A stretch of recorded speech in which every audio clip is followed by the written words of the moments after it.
idza maridal abdu aw safar kutiba lahu mithla ma kana alaihi muqiman sahiha.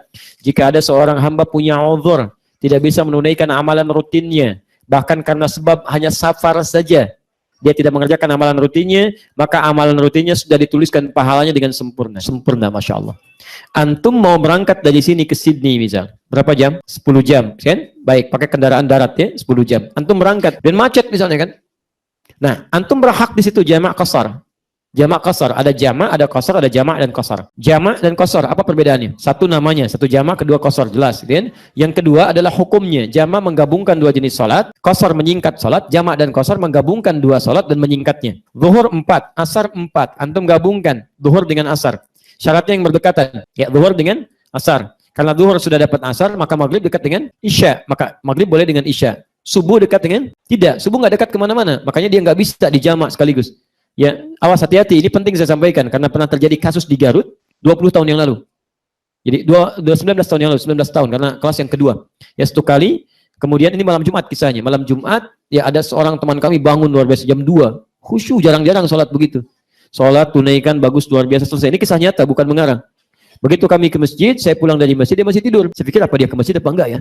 Terus saya teruskan sampai jam 7, setengah 8 masih tidur. Begitu dia bangun, saya tanya, antum kok nggak kelihatan di masjid, nggak sholat subuh?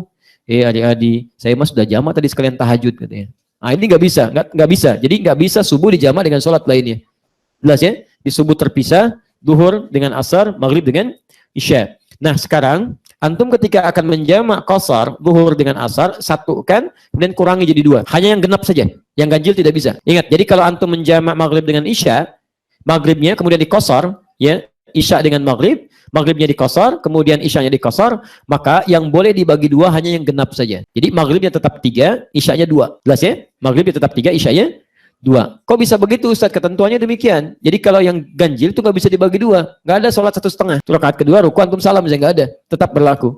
Nah sekarang pertanyaannya, jika zuhur dengan asar saya berangkat, kemudian misalnya saya istirahat nih, rest area istirahat, tunaikan zuhur dengan asar, 2 rakaat, 2 rakaat. Kemudian ketika antum sedang istirahat sejenak, masih ada waktu misalnya. Waktu masih ada, gitu kan?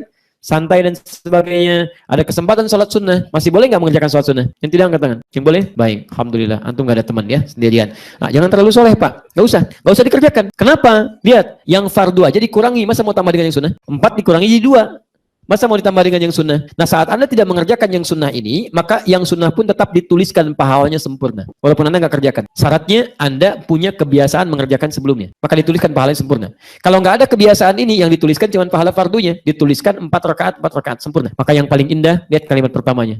Idza maridul abdu, kalau hamba punya uzur, Masya Allah. Bayangkan perempuan-perempuan yang biasa membaca Al-Quran, puasa sunnah, meningkatkan sedekah dalam keadaan sucinya.